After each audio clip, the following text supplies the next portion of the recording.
Bé, doncs, bona tarda a tots. Una altra vegada benvinguts en aquest cicle de l'Ateneu Barcelonès que anomenem Debat de Guàrdia. Amb alguns de vosaltres ja ens coneixem.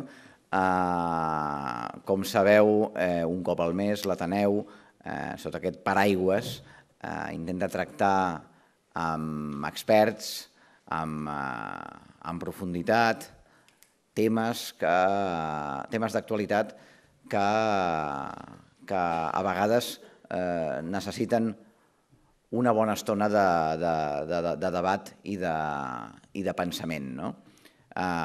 Com sabeu, hem tingut, entre aquests temes paraigües, hem tractat el turisme a Barcelona, també hem tractat la corrupció.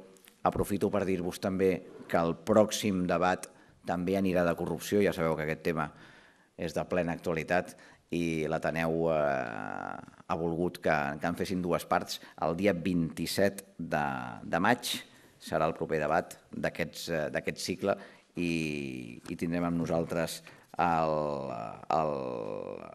cap de l'Oficina Antifrau, en Daniel De Alfonso, i l'Arcadi Oliveres. Per tant, també esteu tots convidats. I avui el que ens ocupa, amb aquests dos convidats que ens acompanyen, també experts en la matèria que avui tractem. Avui el debat es diu deute, pagar o no pagar, i ens acompanyen amb nosaltres, d'una banda, en Josep Soler, que, com sabeu, és director de l'Institut d'Estudis Financers, que és una fundació privada creada l'any 90, per qui aleshores era conseller d'Economia, el Ramon Trias Fargas. I entre el seu patronat de l'Institut d'Estudis Financers hi ha el Banc de Sabadell, hi ha el BBVA, hi ha Catalunya Caixa, hi ha l'Institut Català de Finances, hi ha la Caixa, el Santander. Josep Soler és vicepresident també de l'European Financial Planning Association. Participa habitualment en premsa, en revistes econòmiques, televisió, ràdio. El coneixereu perquè en aquestes intervencions acostuma a fer entendre allò que, des del seu punt de vista, la gent que, una mica tots ens hem tornat experts en economia, però no ho som, no? Jo em declaro inexpert en economia i les intervencions dels experts en economia, com els que avui ens acompanyen, ens ajuden a treure una mica més l'aigua clara. En Josep Soler també és llicenciat en Economia per la Universitat de Barcelona i diplomat en Finances per la London School of Economics. També ha estat tècnic del Departament de Comerç americà, nord-americà, dels Estats Units. A mi m'agrada sempre destacar alguna frase dels convidats que portem, perquè m'agraden aquestes frases o per situar el convidat en un primer titular, que diem els periodistes. A mi m'ha agradat una d'en Josep Soler, que tuitejava fa poc, amb una portada de Le Canard Enchaîné, deia: la banca és la diana, fem prou per no ser-ho? Això ho deia en Josep Soler en un tuit. Per la seva banda, amb la meva dreta, també la Miren Etxezarreta, nascuda a Ordícia l'any 36, és una intel·lectual d'esquerres, una activista fortament vinculada als moviments socials, màster i doctora en Economia per la London School of Economics, també, com comparteixen formació els dos convidats d'avui, i doctora en Economia per la Universitat Autònoma de Barcelona. Un dels seus últims llibres parlava sobre les pensions, deia «Qué pensiones, qué futuro?», per exemple, també un dels temes que en qüestió econòmica també ens interessen al poble pla, per dir-ho així. Participa activament en diversos moviments socials i en particular en el Seminari d'Economia Crítica Taifa. A mi la frase que m'ha agradat d'ella i que la trio com a titular és una que també li he llegit en una de les últimes entrevistes que ha fet, i diu: sempre hi haurà crisi en el capitalisme i en aquesta el capitalisme s'ha aferrat a l'Estat i s'han donat suport mutu.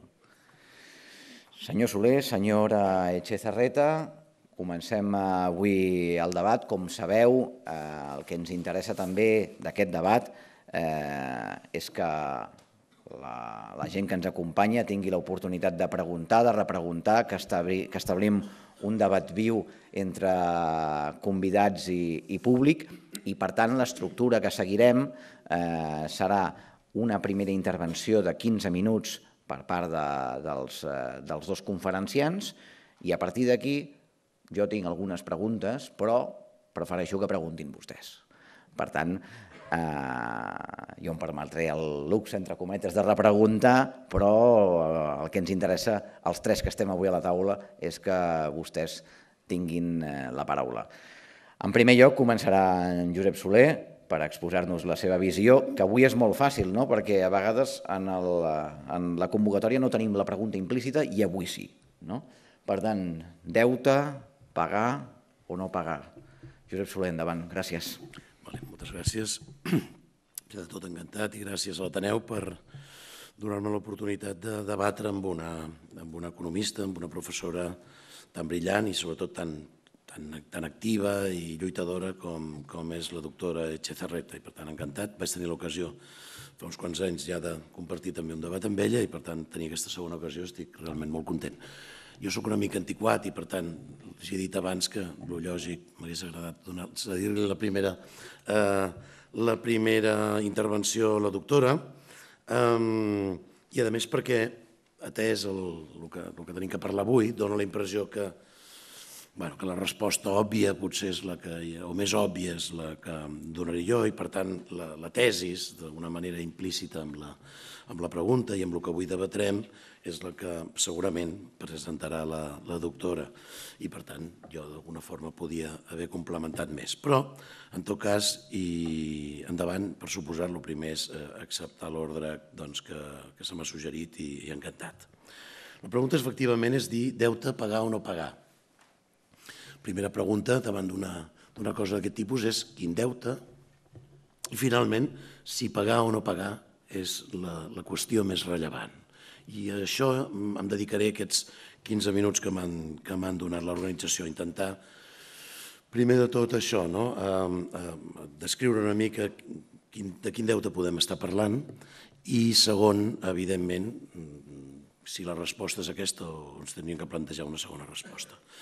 Primer temps ja no parlem de l'endeutament privat, de l'endeutament de les persones, però si parlem d'endeutament des del punt de vista més d'economia, per dir-ho d'alguna forma, més d'endeutament públic, si volem, tampoc és únic. És a dir, l'endeutament que apareix més als mitjans de comunicació i en els titulars segurament és l'endeutament de les administracions públiques, aquest és el que de vegades confonem amb que tot el deute és aquest, però l'endeutament d'un país, d'una economia, no només és l'endeutament que tenen les administracions públiques, sinó que pot ser el deute privat, és el deute que tenen ciutadans, empreses, etc., molt important, si aquest nivell d'endeutament té uns nivells excessius, l'endeutament exterior del país, és a dir, el que d'alguna forma devem, en termes nets, en relació a altres economies, aquest és un altre concepte que podríem tindre,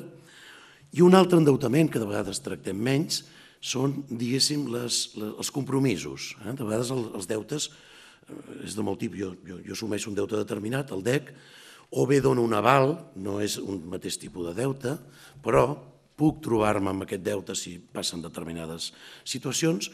I un altre deute molt important, com deia, és el compromís de pagament de pensions que té un govern. Aquest compromís de pagament de pensions no és el deute públic, no està comptabilitzat com deute públic, però és un compromís assumit que implícitament les administracions públiques, si són evidentment pensions públiques, doncs tenen. Actualment, el cas que tenim en aquests moments és que s'ha produït en paral·lel, si es vol, un gran augment en els darrers anys d'aquests 4 tipus d'endeutament. És a dir, l'endeutament de les administracions públiques, l'endeutament privat, l'endeutament de ciutadans i d'empreses especialment, l'endeutament exterior, que el país en general està més endeutat que mai, no que mai, però està molt més endeutat que estava fa 5, 10, 15 anys amb l'exterior, i el compromís de pensions també és més gran, i sobretot amb un risc més elevat que fa un temps de no poder-se cobrir. Per tant, és un endeutament, per dir-ho d'alguna forma, més arriscat. Per dir-ho d'alguna manera, per donar-los algunes xifres, amb Europa, anem a buscar xifres, per exemple, si voleu les economies avançades, les economies emergents, però això ja ens servirà per dir que sobretot aquest sobreendeutament s'ha produït amb el que són les economies ja desenvolupades, amb les economies avançades. I al contrari, és a dir, no tinc cap gràfic aquí, però veuríem que mentre puja l'endeutament, qualsevol d'aquests endeutaments a les economies avançades, a les nostres, baixa en les economies emergents. Són economies que estan creixent molt més i es poden permetre inclús reduir deute. Per donar una xifra, posem l'any 2000 i el 2014, per superar tota la crisi, per alguna manera que no es digui que ho agafem just abans de la crisi. Les economies avançades, la globalitat d'aquest endeutament, aproximadament l'any 2000 era un 120% sobre el seu producte interior brut. És una manera de mesurar com una altra. En aquests moments segurament estaríem amb un 250% del seu producte interior brut. Com aquest producte interior brut ha crescut des de l'any 2000, no des de l'any 2008-2009, segurament estem parlant que l'endeutament global en 14 anys s'ha més que doblat amb les economies avançades. Al mateix temps, les economies emergents estaven l'any 2000 aproximadament amb un endeutament públic-privat. Repeteixo, no estic introduint allò que dèiem abans de les pensions, això ho aparquem un moment. Estava en un endeutament global del 50% i en aquests moments estan en un 30%. Això també ens dona una imatge del món, quins moviments s'estan produint. Amb unes economies que van molt a poc, que pràcticament no creixen, etc., i que en canvi estan acumulant un deute enorme, i unes economies emergents que creixen, que estan desenvolupant i que el seu endeutament baixa.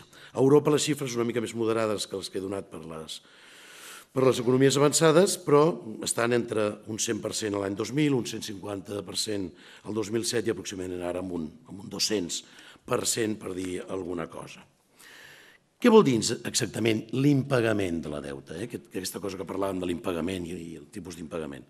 En el cas de governs sobirans és la impossibilitat, perquè, cuidado, pot ser voluntari o no voluntari l'impagament, pot ser la impossibilitat de pagar per diferents circumstàncies econòmiques o el rebuig de pagar, és a dir, no vull pagar. Això passa, evidentment, també amb el deute privat. Puc no poder pagar o senzillament és que em planto i dic no em dono la gana de pagar, dedico els meus diners a una altra cosa. Per tant, sempre parlem una mica d'això. I dintre de l'impagament, també tinguem en compte, pot ser un impagament parcial, un percentatge determinat, o en el cas del públic, unes emissions determinades, o un impagament total. Em declaro amb quiebra absoluta i no pago. Això també és important. Quan parlem de la relació que tindrem amb aquests acreedors que poden ser de moltes maneres, els acreedors normalment del deute de l'Estat són múltiples. Poden ser bancs, poden ser altres estats, poden ser estalviadors que han comprat deute de les administracions públiques.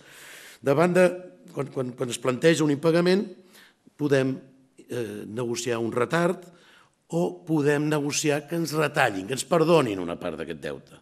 És a dir, si negociem. Si no negociem, serà la decisió aquesta i veurem les conseqüències una mica. Sempre hi ha, també aquest és un altre element important, si estic disposat a negociar o si no estic disposat a negociar. I aquestes són dues formes. Per tant, recordem-ho, parcial o total, un percentatge o unes determinades emissions i un retard o bé una reestructuració del deute. Per no pagar hi ha moltes circumstàncies, és a dir, allò que diu que no puc pagar, per moltes coses. Es pot produir un augment de tipus, els revinguts han caigut, tinc excessiu deute i entro en insolvència, pot ser una cosa d'il·liquidesa en un moment determinat, senzillament no tinc el líquid per pagar, no puc vendre determinades coses, no puc fer diners, això és una altra cosa. Per tant, poden ser moltes coses. I les raons de la insolvència encara més, augments massius de deute, etc. Es pot no pagar? Aquesta potser seria la pregunta, la interpretació més bàsica de la pregunta que es feia aquí. I tant que es pot no pagar. La resposta és taxativa. I tant que es pot no pagar. Però el més important no és això, si es pot deixar de pagar, o es pot deixar de pagar parcialment, totalment, etc. Sinó quines conseqüències pot tenir deixar de pagar. I quines conseqüències pot tenir pagar. i posar-los, evidentment, en una balança. I el més important és que hem de conèixer. I aquí no hi ha tant el que voldríem que passés, sinó el que passa i el que ha passat a la història. És a dir, pensem, el debat, jo no sé per on tirem en el debat d'avui, però el debat moral, el debat de desitjos seria un, però a mi particularment m'interessa poc, a mi m'interessa més el debat de la realitat de dir, escolta, si pago, què passa? Que de vegades també té conseqüències negatives, pagar, prenen pel pit del sereno si no negocio res, i no pagar quines conseqüències té. I això és el més important. No solament això, sinó depèn de com confronto la decisió de pagar, i la que ens interessa més, perquè és la que pot generar més conseqüències, de no pagar. Una paraula, jo puc decidir, no, doncs no pago, adéu-siau, ja em vindreu a trobar. Aquesta és una manera. Una altra és dir, sabeu què, no vull pagar perquè no sé què, perquè crec que és injust, no sé quantos, però parlem-ho, això, sentem-se. Són dues actituds diferents i dues formes de confrontar-ho bastant diferents. Comencem a parlar d'aquestes conseqüències. I tenia molt temps, no? Jo he intentat posar el cronòmetre, però ja m'he oblidat. Tu el portes? Ara portes 10 minuts. Déu-n'hi-do. Conseqüències. Pèrdua de la confiança. És a dir, jo decideixo no pagar perquè no puc pagar o decideixo no pagar perquè no em dóna la gana i el primer és, ups, carai, tu, aquest senyor no sé si li deixaré mai més un cèntim, o amb aquest senyor no sé si faré tractes, o amb aquest senyor no sé si li vull vendre alguna cosa perquè tampoc em pagarà la comanda de l'exportació que estic fent, etc. Una altra conseqüència molt important de vegades en els països, quan es tracta de deute exterior i quan es tracta de no pagar deute a agents externs, és un problema de falta de divises, perquè realment entres en una crisi i llavors es produeixen controls de canvis, etc. Si forcem l'endeutament, perquè una cosa és dir, no, és igual, no pagaré, però a mi els meus ciutadans, les meves empreses, ja em deixaran el diner que em falta. Per tant, jo m'endeutaré, ja que no em deixen endeutar, evidentment, ja no em donaran més diners els que no els hi pago, forçaré l'endeutament intern. I una de les coses per generar els quartos és generar inflació, és fer la màquina del diner, generar inflació, però evidentment la inflació tampoc és gratuïta. El que fa la inflació és reduir el valor del diner i, per tant, empobrir a la població en general. És la conseqüència immediata de la inflació. Les coses positives. Si jo em declaro en quiebra, tinc menys endeutament, per tant tindré més capacitat de diners per fer moltes coses que vull fer, per tant no oblidem aquesta part positiva. El primer moment és dir, tots aquests diners que tenia que tornar el mes que ve, carai, ara els tinc a la butxaca encara i puc fer moltes coses. Ara el que no se sap és això quina continuïtat realment pot tenir. Per què? Per aquesta caiguda de la reputació i, per tant, per aquesta incapacitat de donar crèdits. Si els ciutadans són creditors, parcials, és a dir, d'alguna forma ells tenen una part d'aquest deute que s'impaga, és de moment el que tindran aquests senyors, i no necessàriament seran les grans empreses, els grans bancs, sinó de vegades ciutadans individuals, doncs tindran aquest empobriment important. I en general crearà crisi bancària, crisi econòmica, crisi canviària. Vaig a passar a una part ja més última d'això. En general, la història què ens diu? És a dir, s'han produït impagaments per part de l'Estat, per part de les administracions públiques de països? Moltíssims. És a dir, quan analitzes una mica què ha passat, Grècia, que podem parlar i suposo que sortirà, evidentment, Grècia té el rècord mundial de declarar-se amb impagaments. És a dir, si tu analitzes tots els països amb història coneguda, quasi cap país com Grècia ha entrat en una situació de suspensió de pagaments, no voldria equivocar-me amb la xifra, 12, 13, 14 vegades en els últims 2 o 3 segles. Cap altre país del món li ha passat en tantes ocasions. En general, què demostra l'anàlisi? Això no és una cosa que ara tinc temps de fer-ho, etc., però hi ha economistes que ho han fet, han analitzat tots els casos de declarar-se en suspensió de pagaments i han analitzat quines són les conseqüències immediates immediates vull dir no l'any següent, sinó els anys següents i fins i tot les dècades següents de què ha passat en aquell país. I ho han comparat amb èpoques en les quals es pagava tot el que es devia.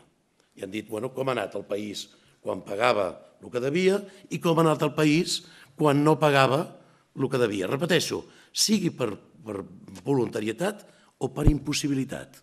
I està barrejant el mateix. I què ha passat?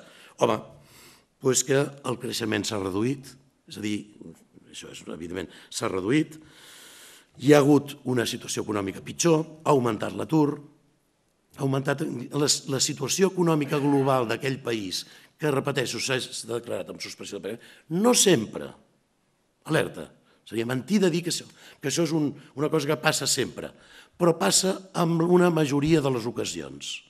El creixement baixa, la situació econòmica empitjora, la situació per a les persones, per a les empreses d'aquell país, doncs empitjora.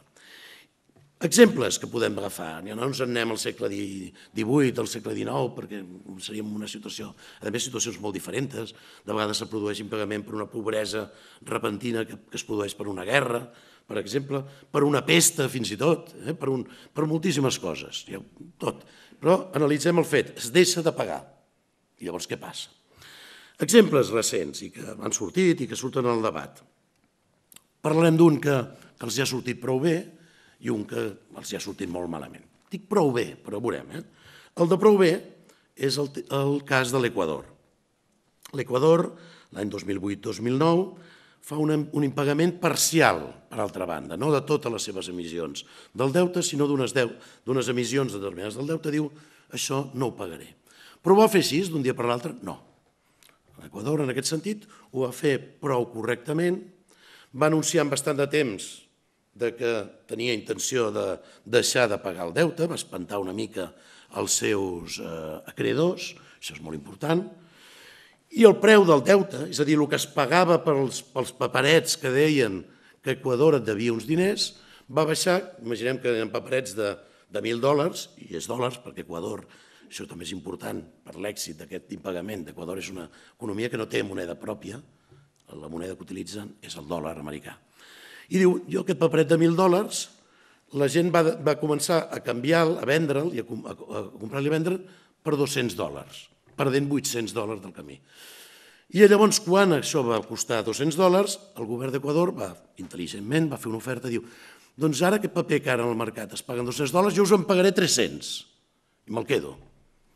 Clar, per la gent que ja havia, no sé si m'entens, ja en la seva comptabilitat ja havia posat que valia $200 aquells paperets, ja havia posat les pèrdues en el compte de resultats, em va semblar magnífic això. I molta gent, la majoria, van anar al bascanvi, van canviar aquests paperets per $300 que els va donar el govern de l'Equador i fins i tot no es van atrevir ni a anar als tribunals perquè els feien firmar, evidentment, que ho fessin. Per tant, aquesta part els va sortir prou bé, perquè ho van fer prou bé. També, diguem, que és un país molt petit, estem parlant d'una quantitat de deute mínima, estem parlant de, no sé si m'enteneu, la deute que va deixar de pagar Equador, perquè us fixeu, és aproximadament un 6% del deute del govern de la Generalitat. Això és l'impagament de l'Equador. Aproximadament, són uns 3.000 milions d'euros aproximadament. Per tant, i a més, carai, també tenia una arma secreta l'Equador, que era la seva amistat, anava a dir secular, però no és veritat, sinó recent amb la Xina. Recent i interessada, evidentment, perquè Xina va decidir o va pactar amb l'Equador de deixar-los els diners per cobrir els foradets i la manca de liquiditat que tenien. A canvi de papers, no res, la Xina no va fer canvi de papers, els va deixar diners, a canvi sobretot de drets sobre el petroli equatorià, és a dir, a base d'apoderar-se, a base de deixar diners, apoderant-se d'unes determinades riqueses del país. Però globalment hem de dir que correcte. Ara l'Equador ha fet un intent de fer una emissió. A quin tipus? Doncs un tipus de l'11, 12%, etc. Estan emetent, estan començant a emetre amb uns tipus absolutament immensos. Argentina tot el contrari. Van fer malament, van llançant d'això, etc., amenaçant, corralito, espantant a tothom, etc. Què ha passat? Doncs que van fer un impagament l'any 2000, han passat 13 o 14 anys i a Argentina encara ningú els hi deixa ni un duro. No els hi deixa ningú. han de viure, no sé quantos, han tingut una època de creixement del preu de les matèries primes, que els hi ha anat bé, han descobert pous de petroli, han començat a produir més. Bueno, se'n surten? No. Des de l'any 2000 han perdut 15-20 punts de producte interior brut. Per tant, s'ha empobrit globalment. Desastre absolut, el tema argentí. I, a més, tenen uns plets internacionals immensos que fins que no els resolguin, impossible de sortir. Per fer-ho a lo bèstia i no fer-se amics dels xinos, per exemple, i coses d'aquest tipus. Per tant, aquí tenim un altre exemple recent que els hi va anar malament. Hi ha el tema grec, que voldríem parlar, però si me deixes després una estona, potser jo crec que serà més oportú parlar del tema grec, potser després d'haver escoltat a la doctora, però m'interessa i m'interessa parlar del que diuen gent d'atac, i a mi sobretot m'agradaria agafar un exemple, potser la persona que més ha fet per aquest tema del deute, que és l'Eric Toussaint. A mi m'agradaria rebatre la posició, però com potser hi haurà participació més interessant de la doctora, potser prefereixo de fer després si em dones 3 o 4 minuts. Segur que sortirà el tema grec. En tot cas, ja s'han apuntat alguns temes sobre la taula, fins i tot alguns grisos interessants, i ara és el torn de la Miren Etxezarreta. Rachaldeón. Rachaldeón. Bona tarda a tothom. Moltes gràcies a l'Ateneu i també a vostès per ser aquí, perquè una tarda maca que fa. Pot ser que és més agradable anar-hi a passejar, però bueno, com la Rambla ja no es passeja, doncs almenys potser han vingut aquí. Moltes gràcies. Jo parlaré en castellà perquè el meu català, com poden veure, no és suficient per a fer una exposició mínimament seriosa, así que espero que no tindrem problemes de comprensió. Bueno, lo primero que querría decir es que cuando utilizamos datos y aspectos cuantitativos de todo esto, según el artículo o la fuente que cojas, son diferentes. Y creo que esto nos pasa a todos. Además de que hay una evolución importante en los temas de deuda, como en todos los demás temas económicos. Es decir, que si no coinciden exactamente los datos, pues con lo que ha dicho Josep sí que coinciden bastante, pero con lo que pueden haber leído en otro sitio o lo que sea, es un poco problema de fuentes y problema de distintas percepciones o de cómo se toman los datos. Lo primero que yo querría señalar, y lo ha comentado también Josep, es de qué deuda hablamos, porque estamos hablando del problema de la deuda en general. Y yo creo que hay que precisar bastante sobre si la deuda es privada o pública. Vamos a ver algún gráfico que explica muy brevemente, que facilita el ver realmente los tipos de deuda.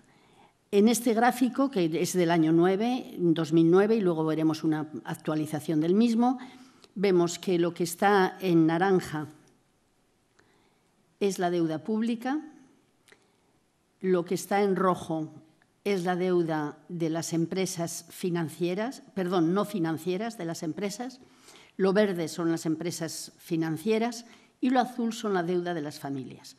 Simplemente percibiendo esto, y bueno, nos damos cuenta de que la deuda fuerte es la deuda privada, es la deuda empresarial, es decir, la deuda que está en rojo y la deuda que está en verde, mientras que la deuda pública es mucho más moderada, ahora ha aumentado mucho, pero era en el momento álgido de la crisis y en el momento que se empiezan a tomar las primeras medidas contra la deuda, era relativamente reducida. En España el año 2010 era el 66% del PIB y, sin embargo, las deudas privadas, la verde y la roja, eran mucho más importantes, la deuda de las familias también.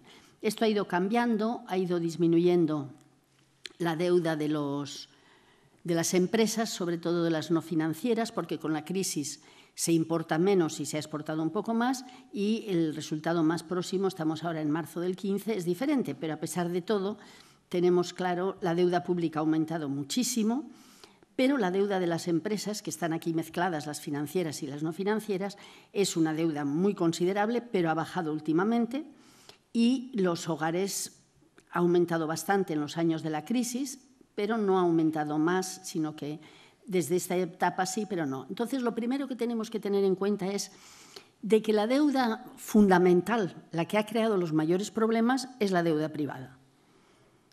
porque una parte importante de esta deuda privada estaba financiada por el exterior. Es decir, que nosotros dentro de la deuda podemos ver que de la deuda pública una tercera parte era exterior, pero de la deuda privada un 151% era exterior. Y esto crea muchos problemas porque, aunque hablamos generalmente de la deuda pública, es la deuda privada que es externa en un 180%, que la deuda externa pública y privada es un 184%, es la que nos está generando más problemas. Entonces, nos estamos encontrando con una situación en que la deuda de unas empresas importantes de este país, tanto empresas industriales como, sobre todo, empresas financieras, está ejerciendo una presión sobre el total de la deuda del país frente a sus proveedores de liquidez, frente a sus proveedores de dinero, que va a ser la fuente de los problemas. Y si miráramos deuda, si miráramos estos datos están en porcentaje del PIB, pero si miramos en términos de millones, que parece que suenan más, la deuda privada y pública, aquí tenemos problemas de información. Según algunos comentaristas, son 2,82 billones, es decir, miles de millones, y, sin embargo, en 1995 era de 624.000 millones. O sea, no importan las cifras, lo que importa es que ha crecido muy desmesuradamente durante todos los años 2000. Otros datos dicen que son casi 4 billones de euros la deuda, es decir, que es el 386 del PIB. Los datos que tenemos aquí son del 396 el año 2010, que luego van a ir disminuyendo, sobre todo en cuanto a deuda privada, del 330 al 200, mientras que paralelamente disminuye la privada, pero aumenta la pública. Y el problema es que en el sistema capitalista en el que vivimos existen formas, medios, en los que la deuda privada pesa sobre la deuda pública y se viene a convertir en una gran parte en deuda pública. Y, por lo tanto, los problemas que eran de unas empresas específicas se convierten en problemas de la totalidad de la sociedad que los tiene que enfrentar. Parece que sería más lógico que nos enfrentáramos a la deuda pública, porque es una deuda que nos concierne a todos, en unos gobernantes que, en teoría, por lo menos, han sido libremente elegidos, pero la deuda privada no se entiende muy bien que tengamos que responder por la deuda del Banco Santander o de la SACIR, una empresa constructora, o cualquiera otras empresas que están ejerciendo una presión importante sobre la deuda pública y que en muchos casos recurren a la deuda pública a través de distintos elementos como avales y otros aspectos.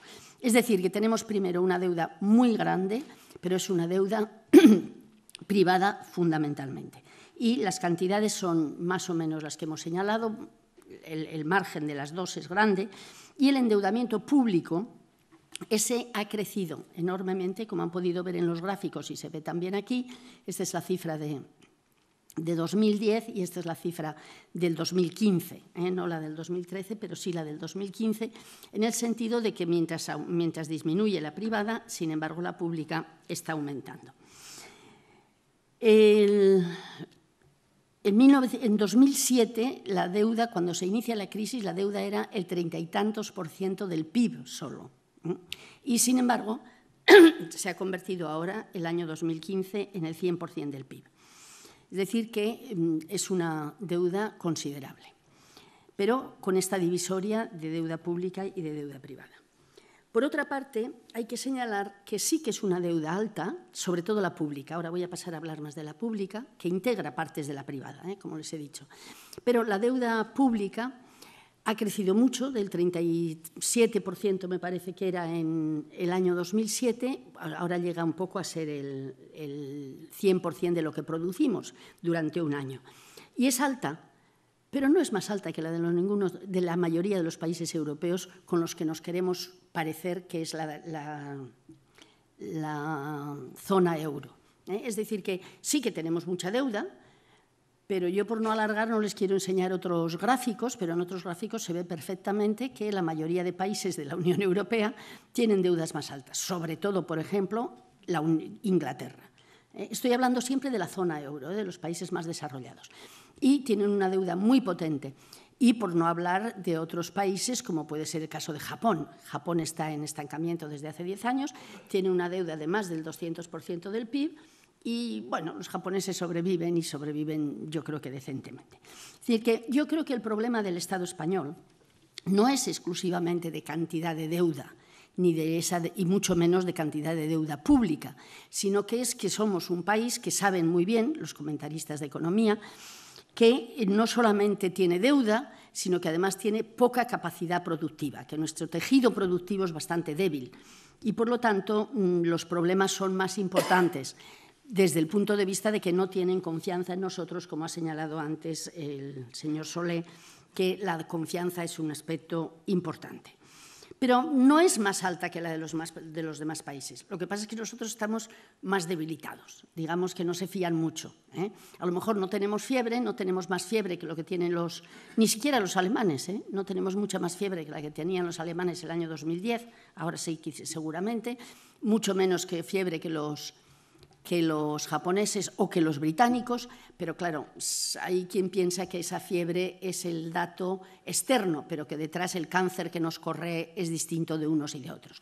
Y entonces uno de los problemas es que somos un país débil y durante ciertos años algunos de nuestros decisores, no todos, pensaron que no éramos tan débiles. Porque una cosa que quiero comentar también es que se dice mucho que la deuda es debida a que hemos vivido por encima de nuestros medios.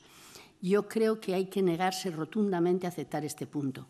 Algunos han vivido por encima de sus medios y sobre todo los decisores, tanto los privados como los públicos, han tomado decisiones que realmente han supuesto compromisos muy serios, como veremos en un minuto. Pero no quiere decir que la población en general hayamos vivido muy por encima de nuestros medios si vemos cómo hemos vivido y cómo estamos viviendo. Otro de los aspectos que me parece que vale la pena comentar es cómo se genera la deuda, de dónde surge la deuda, porque si no miramos a las causas, pues simplemente hablar de la deuda es como si lloviera, ¿no? Como la crisis. Bueno, la crisis llueve. No llueve. Hay alguna razón para que se dé la crisis y hay alguna razón para que se dé la deuda. No puedo pararme, si alguno de ustedes luego tiene tiempo o queremos, pues podemos hablar de ello, pero habría que decir que parte de la deuda privada, las razones de la deuda privada, son el déficit de la balanza de pagos de este país, que es muy anterior a la crisis del 2007. Precisamente el Estado español, la economía del Estado español, en los años 2000 aumentó las importaciones muy fuertemente, aumentó las salidas de capital para compra de productos e inversiones en el exterior y no exportamos en proporción. De tal manera que el año 2007 la balanza de pagos de España tenía el segundo déficit mayor del mundo en relación con nuestra propia capacidad de producción. Y, por lo tanto, este era un problema que iba aumentando la deuda, aunque no fuera todavía una deuda debida a la crisis. El otro aspecto importante es la reestructuración que tuvo lugar en la industria europea a partir de la caída del muro de Berlín. Cuando cae el muro de Berlín, el año 1989, o mejor digamos el año 2000, se inicia todo un proceso de acercamiento de los países que habían estado antes en el telón de acero, excepto Rusia, por supuesto, a la zona europea. Y esto va a suponer una transformación muy importante en la estructura productiva de las dos periferias de Europa. Europa tiene dos periferias importantes. La periferia sur, que ya sabemos cuáles son, los famosos PIG, Grecia, parte de Italia, Portugal, España y también en aquel momento Irlanda, el año 2010 Irlanda, que le bajamos del mapa y se llama periferia sur, y después la periferia este, que eran los países que habían entrado después de la caída del telón de acero, que entraron muy rápidamente. No tenemos tiempo tampoco para hablar de esto, pero es algo significativo. ¿Qué pasa entonces? Que la estructura del comercio y la estructura de la producción en la Unión Europea va cambiando. Va cambiando en el sentido de que muchas inversiones se dirigen a los países del este porque Alemania, Austria, Finlandia tienen muchas más proximidades ideológicas, de tradiciones, de costumbres con aquella zona que la que tienen con el Mediterráneo, sin ninguna duda. Y entonces empiezan a dirigir las inversiones hacia allí, porque además tienen una mano de obra muy bien formada y muy barata. Entonces dirigen hacia allí las inversiones que en una época anterior habían venido hacia la periferia sur, especialmente hacia el Estado español y también a Portugal.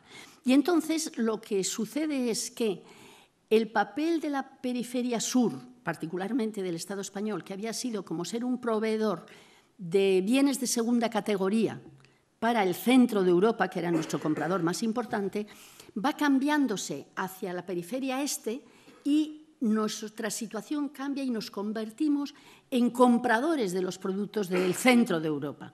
Ustedes saben que el centro de Europa es Alemania, Austria, Finlandia, los países más importantes del centro de Europa. ¿Qué sucede entonces? Que nosotros pasamos de ser proveedores de materias de segunda categoría, digamos, a compradores de cosas. De hecho, el déficit de la balanza de pagos al que me acabo de referir es en gran parte debido a esto. Y probablemente ustedes se preguntan, bueno, ¿y quién pagaba? Porque si nosotros nos exportábamos y nuestra deuda aumentaba, bueno, pues no pagaba nadie. Estábamos en deuda. Nuestra deuda aumentaba, como les he dicho, por el déficit de la balanza de pagos. Y si nos hacían algún préstamo, eran precisamente los bancos del centro de Europa. Es decir, se daba una pescadilla que se muerde la cola, en el sentido de que, por un lado, teníamos menos inversiones y menos capacidad de producción debido a la nueva situación de la totalidad de la Unión Europea y, por otro lado, resulta que nos vendían cosas que no podíamos pagar, de forma que aumentaba nuestra deuda y aumentaban los créditos que nos daban. Otro elemento importante fue los créditos pedidos por la banca en la época de prosperidad del sector inmobiliario. La banca del Estado español pidió muchos créditos al exterior para poder dar créditos en el interior, pero eso también constituyó una deuda cada vez mayor. Existe también la fuga de capitales, sobre todo a partir de los años. Siempre se han fugado capitales y no hace falta ampliar esta información con toda la información que estamos teniendo desde hace un par de meses en este país, ¿no? Pero bueno, hay una fuga de capitales importantes y a partir del año 2009, 2010 empieza a aumentar, hay momentos en los que aumenta esa fuga de capitales. Algunos datos de La Vanguardia señalan que el verano del 2012 habían salido del país 400.000 millones de euros. Y en los 14 meses del 12 y del 13 habían salido 343.000 millones más. En fin, una serie de datos que nos demuestran que, claro, todo esto es una salida de dinero que va a suponer un desequilibrio de la salida de la balanza de pagos. Es decir, que hay toda una serie de elementos en el sector privado que hace que la deuda llegue a esto que tenemos aquí. Es decir, que la deuda llegue al 330% del PIB del Estado español. Y de cara a las razones por las cuales se genera la deuda en la deuda pública, pues tenemos otros aspectos que también hay que mencionar. En primer lugar, yo creo que hay que mencionar que la deuda en este país fundamentalmente está causada por un desastroso sistema fiscal. Ya sé que me pueden apedrear, pero les diré que en este país no se pagan impuestos, según y quiénes. Y entonces, claro, no se cobran, el Estado no tiene suficientes recursos para cubrir sus gastos. Y entonces, constantemente hay un déficit del Estado que hay que cubrir con deuda. Por otra parte, todos nosotros sabemos que en la crisis hubo que hacer un esfuerzo muy importante de rescate al sector financiero. No me estoy refiriendo todavía al rescate con fondos exteriores, sino incluso con fondos interiores. Hubo ayudas al sector financiero desde el año 2009, se llaman el FAB, el FROB, el Saref, una serie de ayudas que han costado mucho dinero al sector público y ese dinero del sector público, si no se cubre con impuestos, no queda más remedio que se cubra con deuda. Además de eso, ustedes saben también que al final de este periodo, hasta el 2013, yo creo, hubo un crédito que nos dio la Unión Europea de 100.000 millones de euros. Yo algunas veces tengo ganas de poner en un chisme de estos cuánto es en pesetas, porque algunos de nosotros que tenemos el pelo muy blanco, pues no nos entendemos muy bien. Total, al final, 100.000 millones de euros no nos parece tanto, ¿no? Bueno, pues es mucho. Y entonces, de ese dinero, ustedes saben que se concedió exclusivamente para la banca, para el rescate de la banca, del cual se usaron solamente 40.000 millones. Pero, aunque el señor Guindos tuvo el cinismo de decir en televisión, y por eso lo denuncio, que esto no tendría nada que ver con la deuda y que los intereses no los pagaría el Estado, esto es mentira, y tenía que ver con la deuda y los intereses los paga el Estado. Es decir, que todo esto fue aumentando la deuda pública. Se pagó dinero para el plan de proveedores. Bueno, no voy a entretenerme más, sino simplemente señalar que la deuda pública es por las insuficiencias del erario público, porque yo creo que sí, que en este caso sí que hubo vivir por encima de los medios, no tanto en la política social, sino en otro tipo de políticas y en grandes inversiones poco rentables.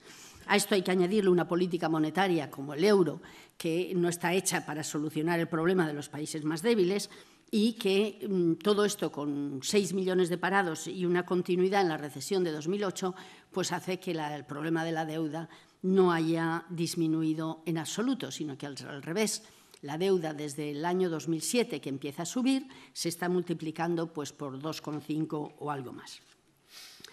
Otro punto que merece la pena detenernos, aunque sea muy, muy rápidamente, es, bueno, ¿y quién es responsable de que haya deuda? En el sentido, no de quién es responsable, sino ¿a quién le dejamos de pagar? O sea, ya desde 1982, cuando la crisis de la deuda en América Latina, se planteaba el decir, bueno, ¿y son solo los deudores los que tienen la culpa de la deuda? Cuando tú le prestas dinero a alguien, parece que es lógico que sepas un poco qué trazas de que te vaya a pagar tiene. De esto no se habla en nuestras instituciones internacionales ni tampoco en las instituciones nacionales. El deudor, por definición, es el que tiene la responsabilidad de la deuda y el que tiene que es el responsable. Bueno, esto es muy, muy discutible. Si nosotros vemos quiénes son los acreedores de la deuda, vemos que son fundamentalmente la banca de estos países principales. La banca, estoy hablando siempre de los años 2010, 2012.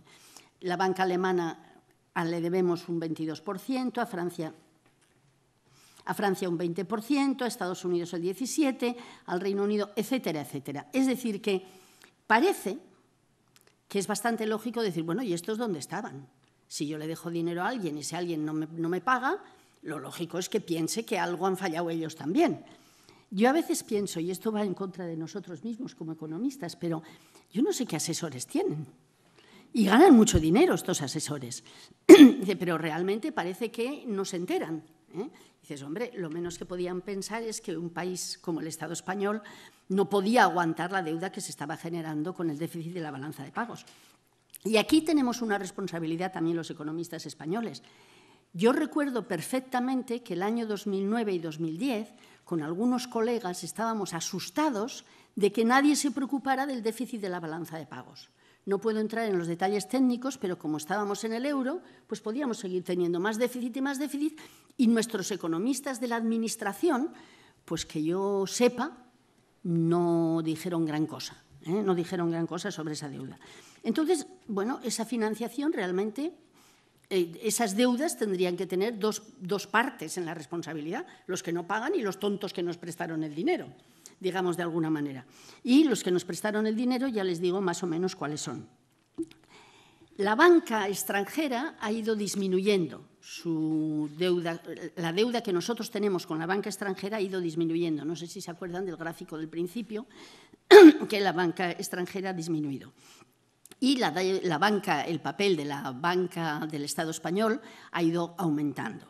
El 17% de la deuda estaba en poder de la banca, en poder de la financiación extranjera el año 2011 y era el 36% el 2012 y ahora ha bajado sustancialmente. Y la banca española, cuando digo banca, compañías de seguros, hedge funds, fondos de pensiones, estos han ido comprando banca española, deuda española, y entonces ahora está más en manos estatales. Y esto puede ser importante para hablar de no pagar. Bueno, pero hay otra cosa que me parece que merece la pena, porque aquí se ha hablado de pensiones. Uno de los grandes compradores de deuda pública española es el Fondo de Pensiones de la Seguridad Social. Lo cual, en un principio, parece bastante lógico. Que el Fondo de Pensiones de la Seguridad Social compre deuda del Estado, a mí me pareció bien cuando vi al principio lo que estaban haciendo. No es que importe mucho lo que me parezca a mí, pero bueno, lo señalo. O se compraba también deuda del Estado español, de Estados Unidos, de Alemania, de otros países. Gradualmente, el Fondo de Pensiones de la Seguridad Social ha llegado a dedicar el 90% del fondo a la compra de las pensiones. perdón, a la compra de la deuda pública. El fondo de pensiones, que es el que tiene que asegurar las pensiones cuando no llegue el dinero con las prestaciones, con las contribuciones, perdón, estoy un poco espesa. Bueno, esto es un problema gravísimo, porque imagínense que yo digo ahora rotundamente, no hay que pagar la deuda. ¿Qué pasará con las pensiones? Este es un problema de gran envergadura, que a mí por lo menos me hace ver que en el capitalismo soluciones definitivas hay muy pocas. Lo tiene las cosas muy atadas, en el sentido de que si tú resuelves un problema por un lado, que no está mal, bueno, pues utilicemos el fondo de pensiones para cubrir situaciones de emergencia, resulta que son los ancianos de este país los que, desgraciadamente, podemos cargar con este planteamiento. Es decir, que realmente es un problema grave el que tenemos si matizamos un poco los distintos aspectos de la deuda. Bueno, y al final tengo que venir al punto de la pregunta, ¿qué hacemos con la deuda? Bueno, yo creo que tenemos que ver una serie de oportunidades que hay, que Josep Solé también ha comentado cuáles son las posibilidades. Yo muy rápidamente diría que serían las siguientes. Primero, podemos pagarla. Esta es a la que nos dicen que tenemos que hacer, la Unión Europea sobre todo. Yo creo que saben perfectamente que no podemos pagar la deuda, pero dicen que tenemos que pagar la deuda. Se podría pagar más fácilmente si tuviéramos una política económica expansiva. Es decir, si creciéramos, si hubiera un poco de inflación, si la economía española creciera sustancialmente. Ahora parece que vamos a crecer al 3%, ya veremos, ojalá. Pero realmente no sería tan grave. Podríamos ir pagando un poco más. Pero si resulta que desde el año 2010 hasta ahora hemos tenido unos problemas de política económica, unos programas de política económica que han disminuido el crecimiento del país, indudablemente esa disminución de crecimiento ha hecho todavía más difícil el pagar la deuda. Y no solamente pagar la deuda, sino también pagar los intereses. Los intereses de la deuda que tenemos en el Estado español son muy altos. En 2012 fueron 38.660 millones de euros. Y aunque los intereses han bajado, para 2014 me parece que están presupuestados 36, para 2014 se presupuestaron 36.662 millones, no tengo todavía la cifra de cuántos han costado en realidad.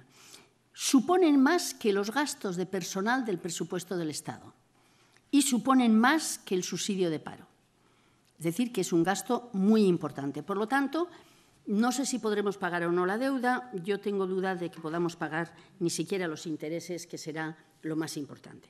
Pero eso sería una solución.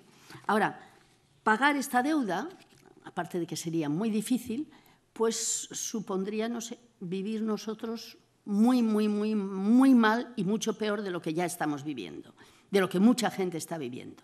Entonces, realmente es una opción. Es una opción, se puede pagar la deuda, pero pagar esa deuda con las políticas que hay actualmente me parece a mí que no me atrevo mucho a decir que es imposible, porque imposible no hay casi nada, pero verdaderamente sería muy difícil.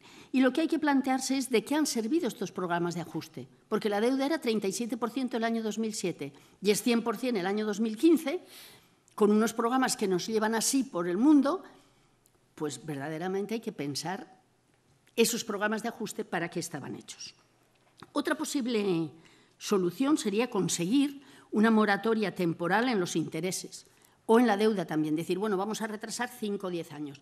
Y esto yo no sé mucho del mundo de la empresa, pero me da la impresión de que hay bastantes empresas que cuando están ahogadas no es otra cosa esto que le llaman, ¿cómo se llama ahora la suspensión de pagos? Suspensión de pagos era cuando yo era joven. ¿El qué? El concurso de creditores o de acreedores. Bueno, pues es esto, ¿no? O sea, vamos a retrasar la deuda hasta ver cuándo se paga. Pues lo que es imposible en las empresas parece que es mucho más difícil, por razones políticas, me parece a mí, en el caso de una deuda pública. La otra cosa, que es la que parece que está más en la cabeza de todo el mundo, es renegociar la deuda con una quita, que es lo que han hecho en Ecuador con una quita importante, ¿no? Es decir, vamos a negociar. Y es también la propuesta que el gobierno griego actual quiere hacer para la Unión Europea, para el conjunto de la Unión Europea, no solamente para la deuda griega. Es decir, ellos se plantean decir, bueno, dada la magnitud de la deuda en los países más, no solo la periferia sur, sino también la periferia este, que tiene bastante deuda, es distinto, vamos a renegociarla con una quita. Y esto parece que sería bastante sensato. La Unión Europea, no quiero ir a hablar de ello. La Unión Europea aceptó una quita antes de la primera rescate griego, pero yo no sé si ustedes siguen las noticias, yo estoy bastante impresionada por la dureza de la reacción de la Unión Europea ante los intentos del gobierno griego actual de resolver los problemas.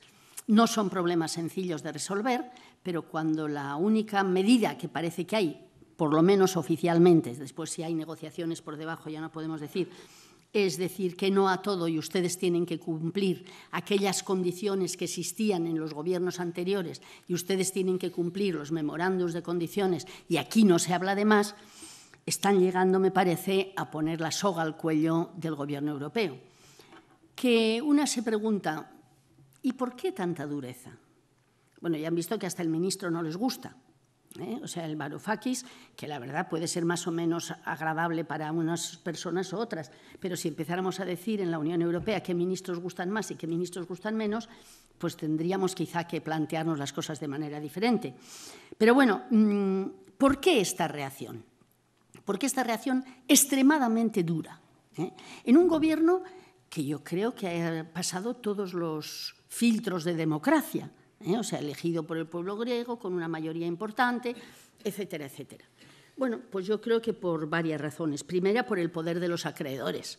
Estos bancos que estamos viendo aquí pueden mucho y ellos dicen, no, hay que apretar las tuercas para que, si no pagar, por lo menos vayan disminuyendo déficits públicos y vayan pagando partes de una deuda porque entera no podrán pagar. Y esto no es solo para Grecia, es para toda la Unión Europea, particularmente para la periferia sur.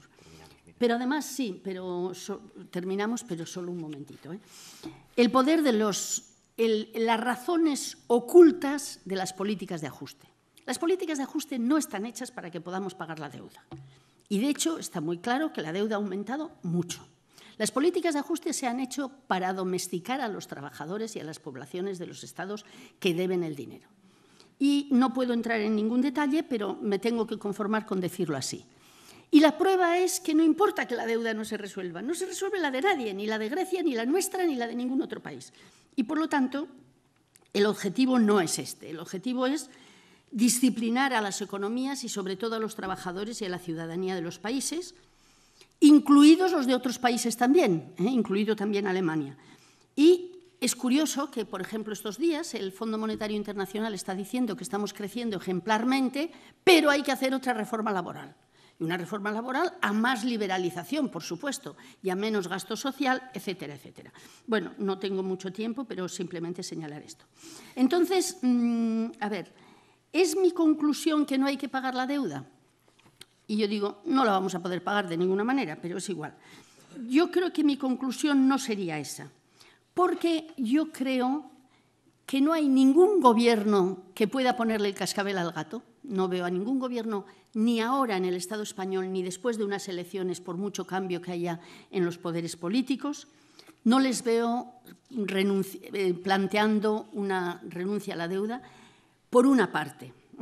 Pero por otra parte, y ahora recojo un poco lo que decía Soler, ¿estamos nosotros preparados para cargar con las consecuencias de no pagar la deuda? El día que empiecen a decir no hay gasolina, ¿qué pasaría? O el día que algunos empresarios les digan no podemos importar tecnología. Entonces, yo pienso que la población tiene que estar mucho más dispuesta a no pagar la deuda de lo que estamos hoy. Con Eric Toussaint, por ejemplo, a mí me parece muy bien lo que hace él. Él dice, habría que hacer esto, perfecto. Ahora, ¿cómo lo hacemos? ¿No? Y a mí me preocupa profundamente, el que realmente la gente, la población, la ciudadanía, no estamos informados ni de lo que cuesta no pagar la deuda, ni de lo que habría que hacer para plantearse otra manera de no pagar la deuda. Y entonces, para mí, el problema de si pagamos la deuda o no pagamos la deuda no es el tema importante. El problema es decir, tenemos nosotros los planteamientos, tenemos nosotros los que no queremos pagar la deuda, porque del corazón sí que te sale no pagar, ¿eh? Eso creo que a todo el mundo dice no pagamos, ¿no? Pero tenemos nosotros como ciudadanos, como ciudadanía, la preparación y la voluntad suficiente para apoyar a aquellas fuerzas que realmente digan que no queremos pagar. Mi respuesta, desgraciadamente, es no. Y entonces lo que creo que en vez de gastar muchas energías, que no está mal, no estoy diciendo que está mal este debate, pero en vez de gastar muchas energías discutiendo ese tema, lo que tendríamos que gastar muchas más energías es viendo cómo podríamos reforzar el poder popular. El poder popular para cambiar la sociedad entera. Porque no vale que digamos que no vamos a pagar la deuda, no estamos ni dispuestos a nada y bueno, ya está claro. Yo estoy a favor de no pagar la deuda, pero vistas las cosas diría, hombre, una quita con unas políticas expansivas de crecimiento, con un desarrollo de la población mejor, quizás sea más realista. Porque hay medidas que se podrían tomar antes. A mí, por ejemplo, me impresiona mucho que dicen no, lo que no pueden hacer los griegos es poner controles en el capital que sale. Oiga, ¿y por qué no? O sea, podemos hacer lo que sea, podemos hacer unas políticas económicas que están condenando a la pobreza al 25% de la población de Grecia y al 20% de la población del Estado español. Eso sí podemos hacer, pero poner controles a los capitales griegos no. Ni griegos, ni españoles, ni de ningún otro sitio. Bueno, yo creo que necesitamos un poder popular para pedir otras muchas cosas en medio. Miren, con esta idea... Termino. Una conclusión es rapidísimas. Conclusiones. Bueno, y lo más probable es que, desgraciadamente, sigamos como hasta ahora. Ni quita, ni negociación, ni nada, vista la posición de la Unión Europea, pero por eso necesitamos un poder popular. Rapidísimamente, unas conclusiones. No sirve de nada repudiar la deuda si no cambiamos las causas. Si el sistema económico que tenemos y la estructura de comercio y la estructura de inversiones no cambia, no sirve de nada porque la deuda se volverá a repetir. Es el capital financiero y la Unión Europea el responsable de las políticas restrictivas del ajuste. Es la estructura global del sistema capitalista que proporciona muy pocas oportunidades posibles, como estoy intentando explicar. Y los cambios políticos institucionales, es decir, solo cambiar de gobierno, a mí me parece que la experiencia de Grecia lo muestra y que es poco válido. Que hay que iniciar un proceso de cambio mucho más profundo, mucho más sólido, desde abajo hacia arriba, e ir construyendo otra estructura alternativa, que no tenga los valores y las tendencias del capitalismo. Esto es mucho más largo y mucho más aburrido que decir no pagamos la deuda, pero me parece que realmente es mucho más útil. Y crear una estructura alternativa es lo que necesitamos, mucho esfuerzo desde la base, mucho tiempo y mucho trabajo, que es la tarea que puede conducir a no pagar la deuda en un futuro que desgraciadamente no veo tan próximo. Gràcies. Eskerrik asko, miren. Gràcies als dos ponents. Com veieu, aquest és un tema dens, que requereix intervencions més llargues, no? Sempre que llegim alguna entrevista amb un economista, no és allò de les 12 línies que recomana el Lluís Amiguet a la Contra de la Vanguardia, només 12 línies perquè si no el lector desconnecta. No, quan parlem d'economia jo en recomano 30 com a mínim. Per tant, he donat una mica de marge en els dos ponents. Jo sí que li donaria, diguéssim, la paraula, abans de donar immediatament la paraula al públic, que és el que ens interessa, intentaríem acabar a 2:15, diguéssim, d'acord?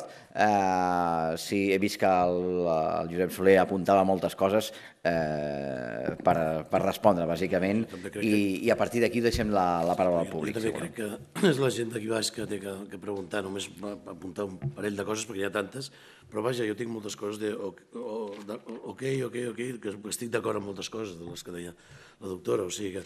Ara, hi ha un parell de coses que m'agradaria comentar. A veure, vostè ha dit primer que el deute públic, m'ha semblat dir que el deute públic era perfectament assumible, que no hi havia problema, que el problema era el deute privat, etc. El deute privat, afortunadament, està disminuint. Vull dir que les empreses estan reestructurant, estan tornant deute i, per tant, el deute privat s'ha disminuït. El que augmenta, i el que ha augmentat moltíssim en els temps de la crisi, passant del 35% que vostè ha mencionat fins al quasi 100%, si estem parlant de l'estat espanyol en aquests moments, és el deute públic. Però vostè deia que era assumible, que aquest no era el gros, etc., que el públic no era massa problema. I en canvi després ens comenta, al final ja més aviat, dient que no, però aquest deute no el podem tornar. Això és el que no acabo d'entendre. Jo crec que sí que el podem tornar i de fet l'estem tornant. De fet, el que implica aquest pagament d'interessos no va més enllà del 8 o 9% dels pressupostos públics i disminuint, afortunadament, per la caiguda de tipus d'interès que va afectant a poc a poc. Per tant, és absolutament tornable, tal com ha dit vostè, que és tornable també, per exemple, el deute japonès, que no és del 100% al públic, sinó que és del 200%, i també el tornen, i ningú a Japó. Per tant, jo crec que sí que és tornable. Ara, després vostè, i això ja no entro, canvia la situació del debat i diu no, és que en el fons és igual si el tornem o no perquè el sistema el reproduirà i el que hem de fer és la revolució. I ja no entro, perquè és canviar el sistema, em sembla bé, però vaja, aquí entra... Si m'ho permets, no, he dit que aquest és un altre debat en el qual jo crec que a aquesta hora ja no és el moment d'entrar i que també podríem entrar, però seria un altre dia i penso que allargaríem. I per tant, jo particularment acabo aquí y qualsevol pregunta, encantat. ¿Alusiones? Sí, no, simplemente dos cosas. Yo no he dicho que la deuda pública es asumible. Yo he dicho que cuando sumamos la pública más la privada, que en una gran parte corresponde a la responsabilidad pública después, cuando se habla de deuda, la deuda pública es responsabilidad del pueblo español, si lo queremos poner así. Lo que no es responsabilidad del pueblo español, o no debería ser responsabilidad del pueblo español, es la privada. No he dicho que es asumible porque incluso la pública, es el 100% en este momento. No, una parte de la deuda privada es responsabilidad del pueblo español porque es que precisamente es deuda del pueblo español. No. Es deuda de los ciudadanos. No, una parte. Es deuda de las empresas. Perdóname, una parte es deuda de los... Hombre, a ver... que nadie está endeudado aquí, hombre, claro que una parte de esta deuda es de los ciudadanos, como una parte es de las empresas y una parte es de la banca. Bueno, si discutimos entre nosotros no podremos dejarles tiempo a ustedes. Exacto. Bueno, y segundo, que estamos devolviendo deuda al principal no, porque ha pasado del 37% al 100%. Y además en millones está creciendo la deuda pública, efectivamente. La deuda privada baja y la pública sube. Una barbaridad. Sí. Bueno, entonces, ahora, los intereses han bajado bastante poquito y además porque han bajado por otras razones, porque el Banco Central Europeo ha tenido una política, etcétera, etcétera. Dentro de 4 días pueden volver a subir y los intereses son una carga muy pesada. Entonces, yo no he dicho de no pagar ni siquiera los intereses. Lo que digo es, el corazón te dice, todo esto es absurdo, es injusto totalmente, no paguemos. Pero evaluando un poco, como usted ha hecho, las razones que pueden llevar, pues he llegado a otras conclusiones.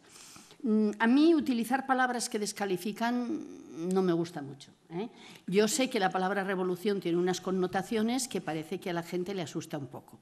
Yo he hablado todo el tiempo de transformación de un sistema. Si le quieren llamar revolución a eso, no tengo absolutamente... La retiro, es como lo había interpretado. Absolutamente ningún inconveniente. Yo sí que quiero acabar con el sistema capitalista y montar otro en su lugar. O sea, que eso que quede muy claro. Pero bueno, de todas formas, sigo pensando que lo mejor es que hablen ustedes, nos hagan preguntas y, sobre todo, si hemos conseguido clarificar un poco las Segur que sí. Jo he entès bastantes coses avui. Mans amunt, sisplau, participació. Agafarem respostes en bloc. Us facilitaran el micròfon. Començarem per allà darrere, aquell senyor d'allà. Preguntes concretes, si pot ser, i les agruparem perquè els ponents responguin. Sí, a mi d'entrada m'he estranyat molt que no es parlés de la desigualtat que hi ha a tota Europa i sobretot a Espanya, que som un dels països més desiguals que hi ha, la qual cosa perjudica la demanda, evidentment. I després una altra cosa que no s'ha parlat aquí, s'ha parlat dels diners que fabrica l'Estat i que això produeix inflació, però que la qüestió no és aquesta. La qüestió és que el 99% del diner avui que circula és diner de crèdit dels bancs, el gran poder que tenen els bancs de fabricar diners.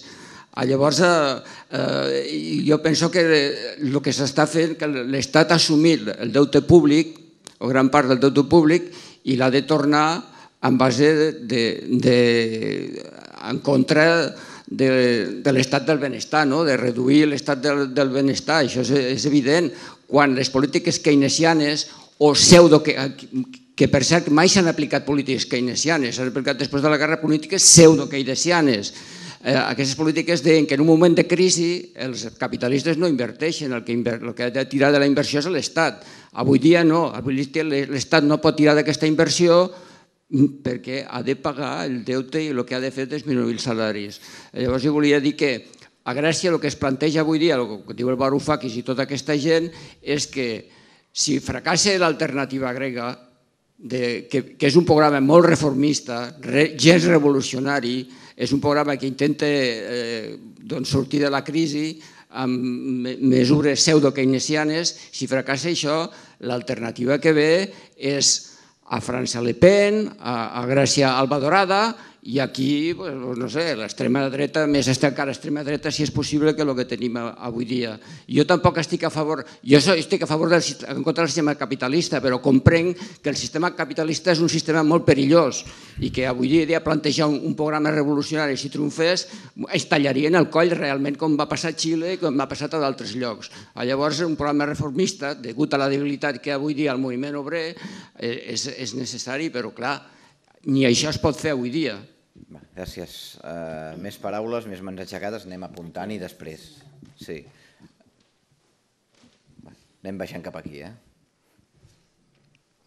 La professora Echezarreta ha parlat que paguem molts pocs impostos.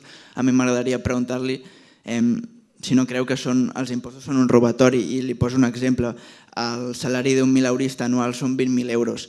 Si descomptem la cotització de la seguretat social per part del treballador i per part de l'empresari, més altres impostos, acaben sent uns 10.000 anuals. Per tant, els impostos són els que el converteixen en mileurista.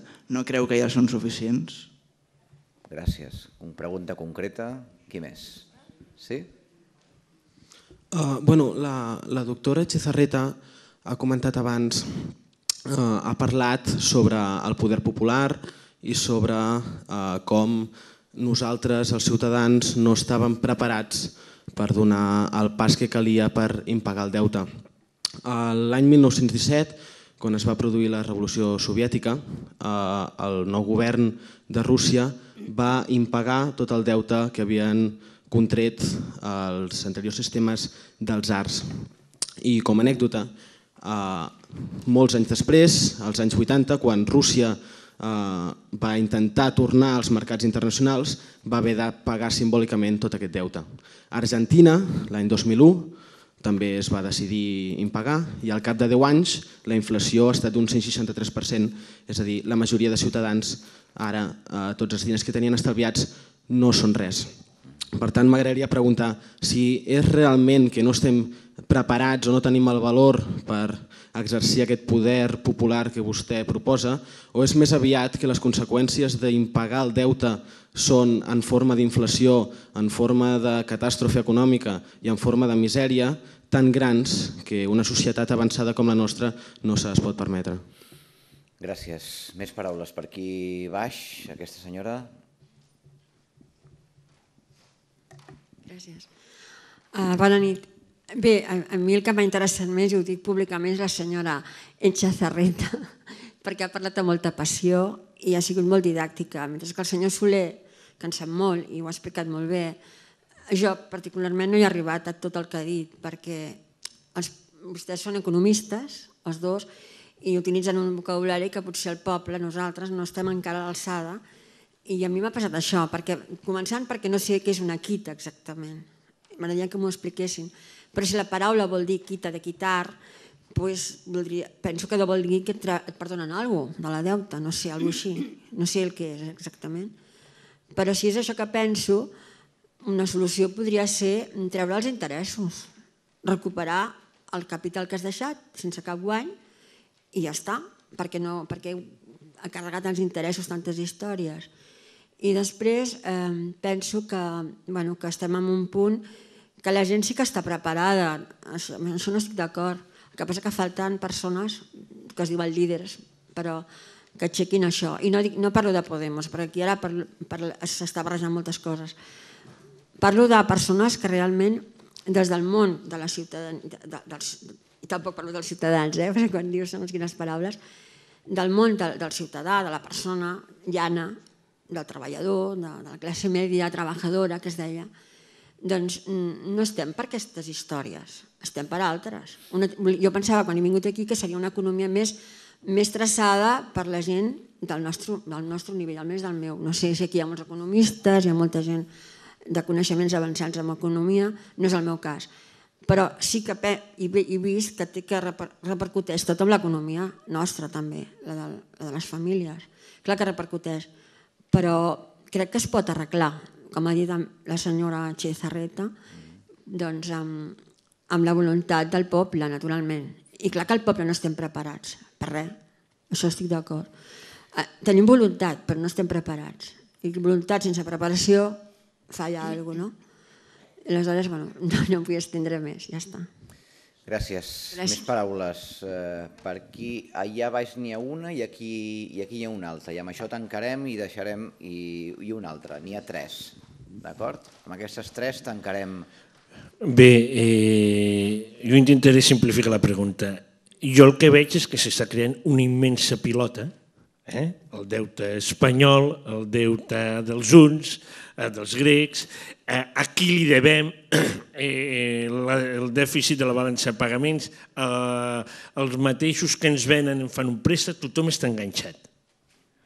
O sigui, hi ha una voluntat política per sobre dels interessos dels grans poders econòmics que pugui gestionar això d'alguna manera? Una voluntat política, o només hi ha una voluntat econòmica per intentar seguir endavant amb aquest model de poder econòmic i ja està. Per aquí darrere, sisplau. És que aquí parlem del deute com si hagués sigut una plaga que hagués fet mal a tothom. A tothom no li ha fet mal. Els bancs que representa aquest senyor, el senyor Soler, concretament el Santander, el Bilbao i la Caixa, abans de la crisi eren 3 bancs que no tenien la rellevància que tenen ara en el món i ara sí que la tenen. Una rellevància molt important que no la tenien el 2008. Això per un cantó. Per un altre cantó, si veiem el 2012, que va ser l'època on es va atossigar més en l'economia de la gent, a part d'enviar-los un missatge terrorífic amb un familiar que no se n'ha tornat a parlar mai més, que es deia prima de risc, en aquell any, per concretar un nom concret, el senyor Ortega, el senyor Mancio Ortega, va augmentar la seva fortuna en un 36%. Ja sé que em diran que ja hi va haver l'entrada al mercat xino, però vol dir que era el 36% d'augment a la seva fortuna. Vol dir que no hi ha hagut trampes aquí. Gràcies. I l'última paraula demanada, per allà dalt. I amb això tancaríem.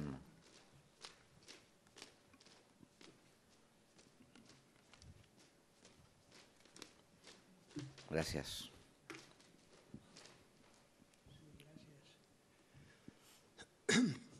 Els impostos a Catalunya per a la persona física poden arribar a ser d'un 60% del seu ingrés anual, sense considerar l'IVA, que també el paga però no el compta. A vostè li sembla que això són impostos petitets? Doncs qui comença?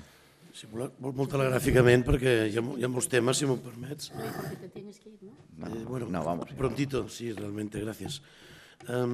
Desigualtat, cert. Els ajustaments s'han fet molt malament i ha augmentat la desigualtat. Evidentment, els justos els ha pagat fonamentalment amb llocs de treball i els aturats han pagat quasi tot el pes de l'ajustament.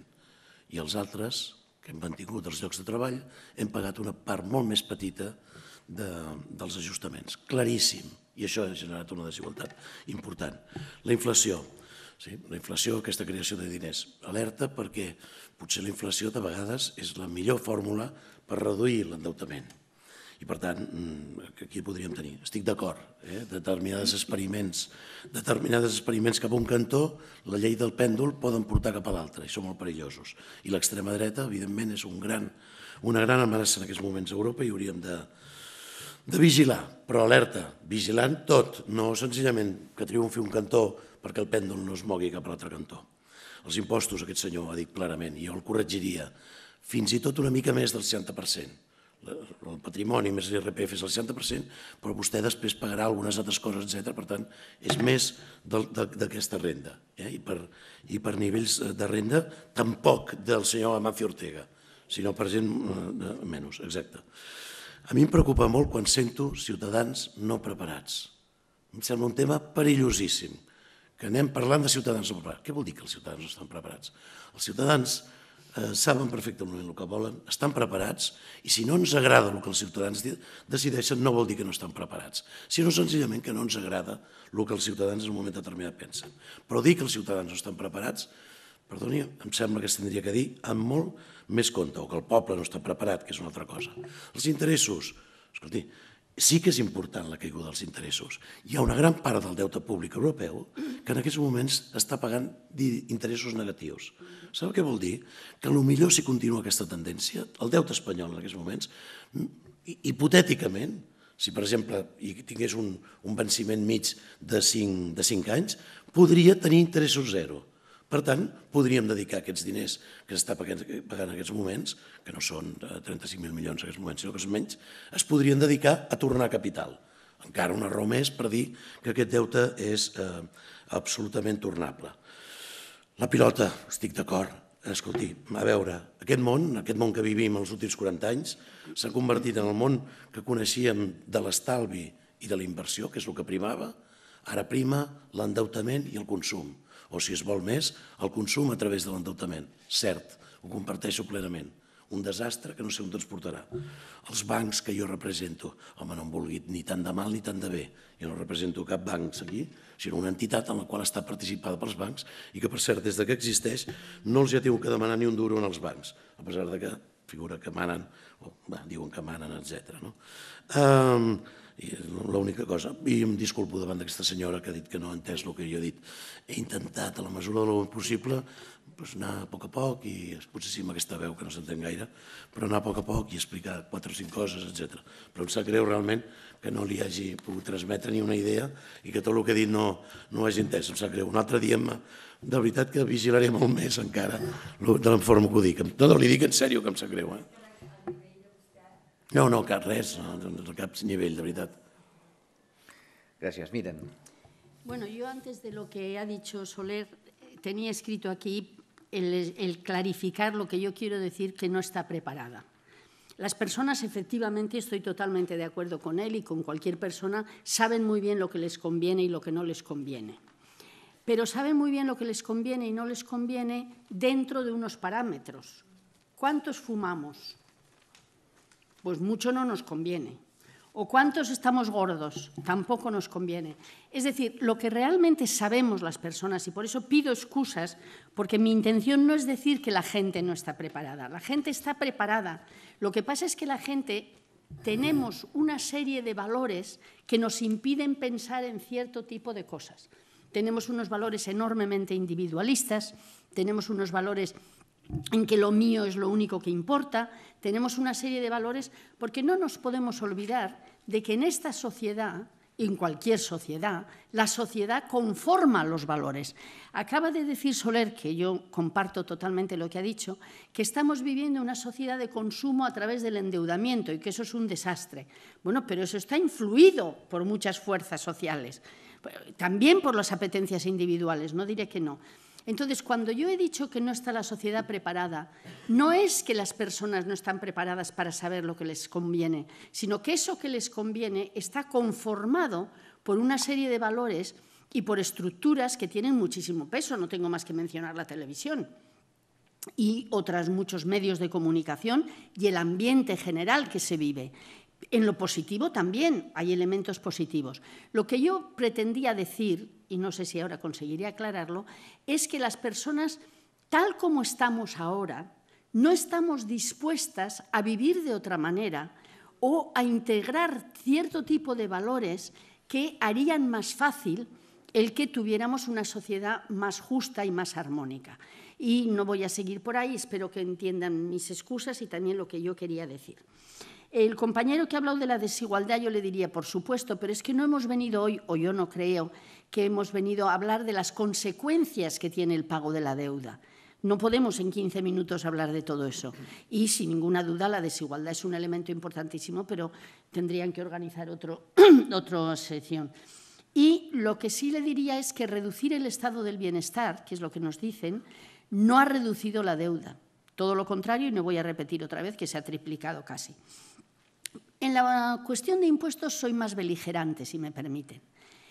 La presión fiscal de este país es un 38% alrededor de, ya les he dicho lo de las cifras, cuando la media de la Unión Europea es 8 puntos por encima y los países nórdicos, a los que dicen que queremos que se parezca a Cataluña, como Dinamarca, tienen un 50 y tantos % ahora y han llegado a tener hasta un 60% de presión fiscal. Los impuestos que pagamos en conjunto en este país son demasiado bajos para el gasto social que quisiéramos tener. Punto 2.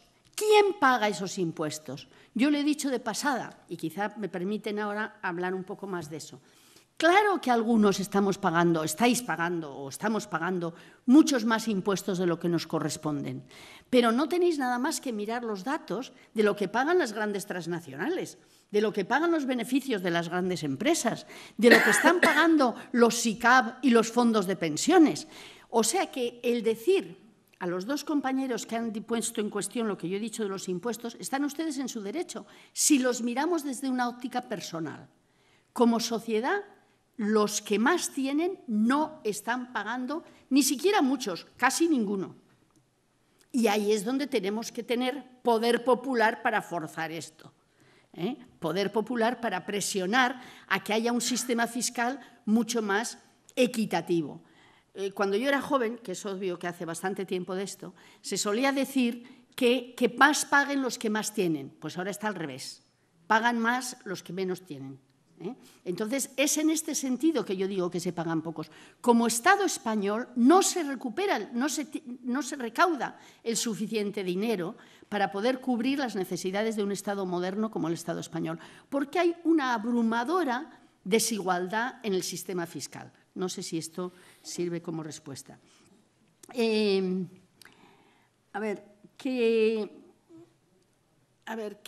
Rusia no ha podido entrar, nunca ha tenido entrada en los mercados porque no pagó la deuda en su día. Efectivamente. Pero fíjese la diferencia de trato. A los alemanes, después de la Segunda Guerra Mundial, se les perdona una parte importantísima de la deuda. Y esto estamos viéndolo todos los días en la prensa. ¿Por qué no se puede considerar que puede haber países, no digo que tenga que ser España, pero que puede haber países que necesiten unas donaciones de ayudas en unos momentos determinados, como se dice que hay poquita, pero en la ayuda internacional? Se podría hacer donaciones en ciertos momentos y fasear después cómo eso se puede repagar si el país avanza. Yo creo que estamos como prisioneros un poco de una estructura mental que ya está hecha. Y no tenemos suficiente imaginación, diría yo, para pensar en otras salidas. Usted sabe que los griegos ahora están intentando decirles a los alemanes que los alemanes les deben dinero a los griegos. O sea que en este mundo mucho depende del cristal con el que se mira. ¿Qué es una quita? Bueno, yo creo que sí que lo ha entendido. Es perdonar una parte de no pagar una parte de la deuda con el acuerdo de los acreedores. Y esto se hizo en muchos países de América Latina y, de hecho, lo que se hizo en Ecuador fue hacer una quita y después, como el miedo a más quita hizo que bajara el valor de la deuda, de los valores de la deuda, que si ponía 100 en el papel valía 200, como ha dicho él, pues comprar por 200. Pero eso no es la quita. La quita es una rebaja voluntariamente aceptada por parte de los acreedores o menos voluntariamente, pero aceptada. Y yo quería reforzar lo que decía él de que los intereses son muy bajos ahora. O sea, que no es el tema de los intereses en este momento. Pero bueno, los intereses han sido altos hasta hace un año y pico. Y no se olviden de que hace muy poco la prima de riesgo estaba en el 600 y pico. O sea que es un peso fuerte. Ahora han bajado y eso efectivamente se podría dedicar a pagar la deuda o se podría dedicar a mejorar el estado del bienestar que está tan calamitoso en este país. O sea, que el pagar menos de intereses por sí mismo es bueno, pero ¿hasta dónde, incluso si tenemos un 100% de deuda pública, el pagar 36.000 millones al año, el dejar de pagar 36.000 millones al año es sustancial, pero a lo mejor podría ser más interesante dedicarlo a otra cosa que dedicarlo a pagar la deuda. ¿Hay voluntad política que puede gestionar la enorme pelota de la deuda? Pues es que, a ver, esto requeriría también otra charla. La política y la economía no están tan separadas. El poder económico en muchísimas instancias controla el poder político. Entonces, separar así las dos cosas es casi imposible. Y el intentar que tuviéramos poder político requeriría ese desarrollo del poder popular que yo le señalaba y que de momento es tan débil, o es muy débil. Y entonces, en ese sentido, yo creo que la voluntad política la tenemos que hacer la gente, forzando a los que son políticos. Lo que pasa es que las connivencias, las famosas, no solo puertas giratorias, sino ¿quién manda en un país? ¿Usted cree que en este país manda el señor Mas o manda el señor Fainé? Pues partes importantes puede mandar el señor Fainé o puede mandar otros muchos de los que tienen el poder de tomar las decisiones. Entonces, no separemos esas dos cosas porque no son tan independientes.